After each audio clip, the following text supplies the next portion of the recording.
sobat, hari ini saya ada di gedung TNCC Polri, tepatnya di Divisi Hubungan Internasional Polri.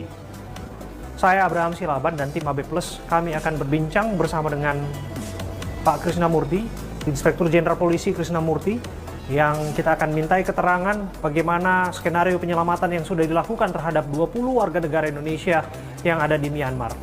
Informasi terakhir 25 diantaranya sudah menyelamatkan diri, tapi operasi intelijen harus dilakukan untuk menyelamatkan 20 warga negara Indonesia yang disebutkan disiksa dan disetrum. Saya langsung masuk dan akan berbincang, dan di sini ada Pak Audi, Kombes Audi Latoheru. Pak Audi, terima kasih sudah menerima kami.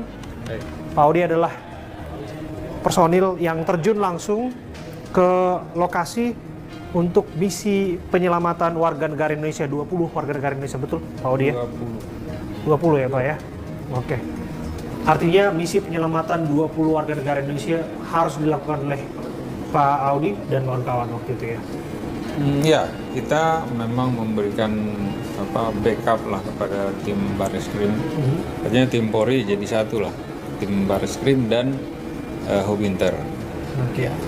Dan berapa lama di sana, Pak? Kita ada beberapa hari di sana, jadi karena Pak Krisnamurti, Kadif Hubinter Polri, itu sangat perhatian dengan kasus ini, sehingga dia perintahkan saya langsung harus berangkat ke lapangan. Saya sebagai Kepala Bagian Kejahatan Internasional atau Transnational Crime. Oke. Izin boleh masuk? Silakan.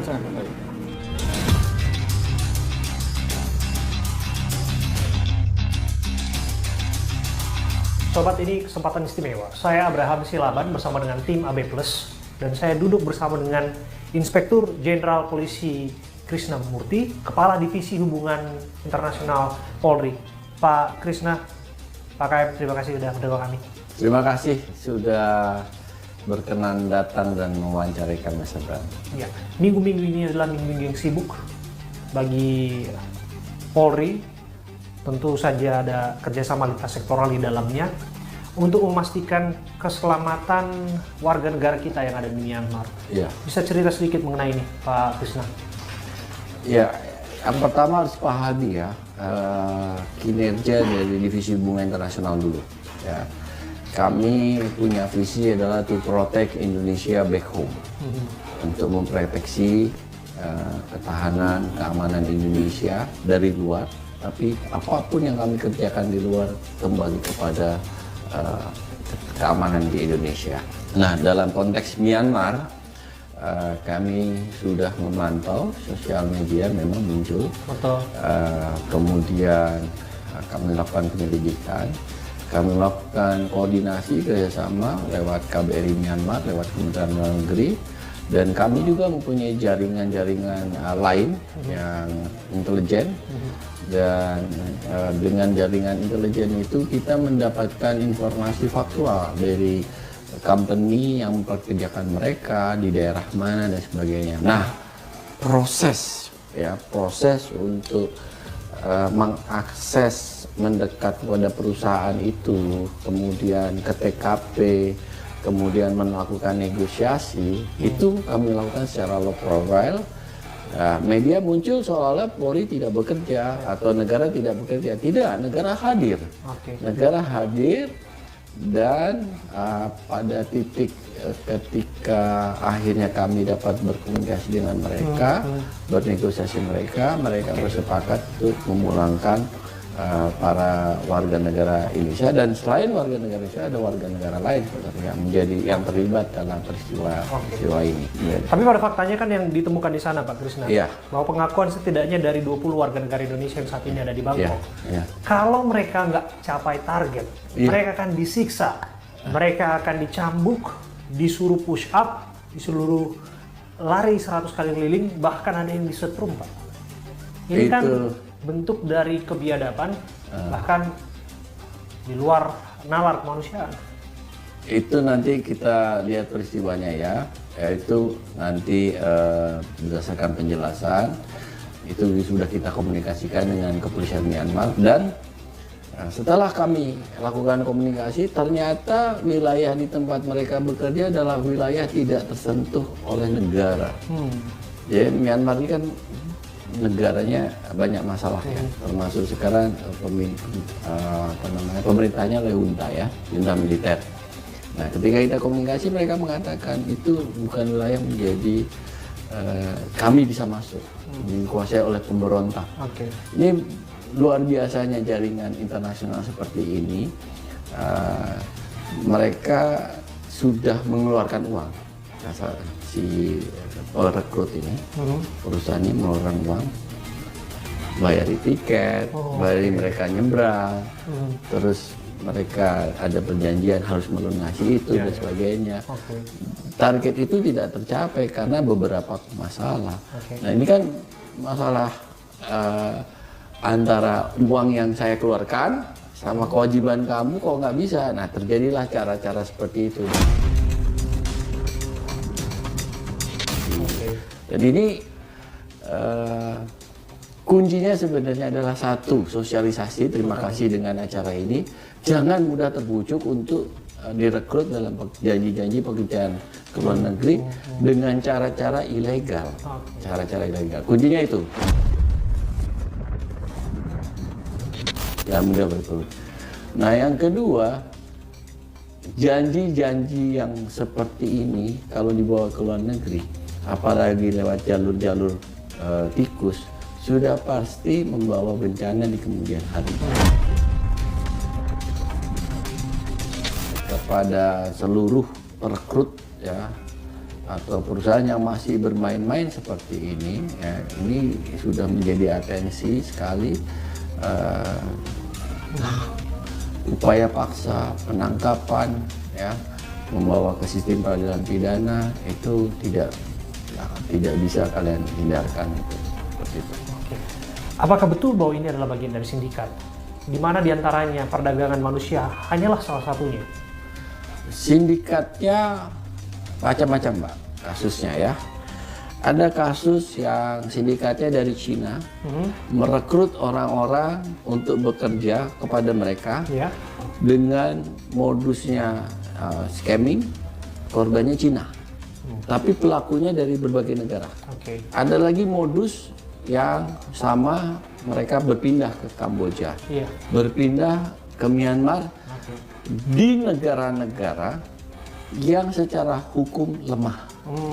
Jadi kalau negara itu secara hukum kuat, mereka tidak berani melakukan.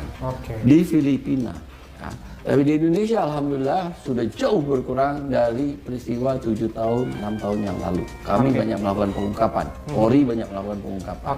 Ada pemodal, ada tahu cara melakukan kejahatan, scammingnya, kemudian ada perekrut. Perekrut utama, ada perekrut yang merekrut, direkrut. Jadi saya perekrut utama, saya merekrut Mas Abraham nih. Kemudian Anda mengajak 5 orang dan Anda terlibat. Itu yang kemudian muncul di Indonesia. Di antara korban adalah pelaku. Itu yang disebut kepala ganti kepala itu. Iya. Untuk mereka bisa selamat dan keluar dari jerat itu harus mengganti dirinya dengan 5 orang. Iya, seperti itu. Itu nyata adanya, Pak? Nyata.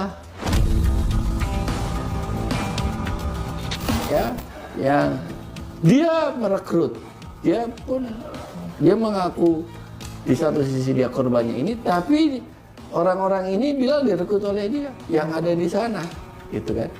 Nah, ini transnational crime.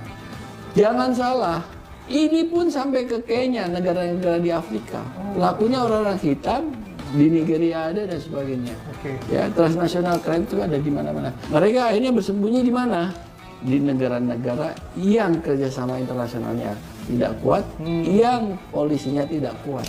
Termasuk wilayah-wilayah yang dikuasai oleh milisi, wilayah konflik bersenjata. Myanmar khususnya itu wilayah dikuasai oleh milisi.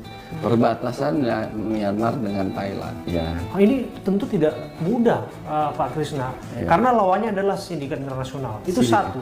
Yang kedua, mereka ada di wilayah konflik bersenjata di Myanmar. Betul. Bahkan saya sudah dapat testimoni dari keluarga korban yang mengatakan, Pak Krishna, bahwa mereka diintimidasi. Pak Jokowi sekalipun nggak akan bisa menyelamatkan anak-anak itu.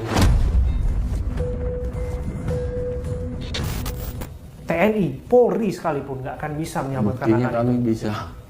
Luar biasa ini. Iya. Bisa cerita kepada kami, ini tantangan nggak mudah tentu saja bisa Tidak sampai mudah.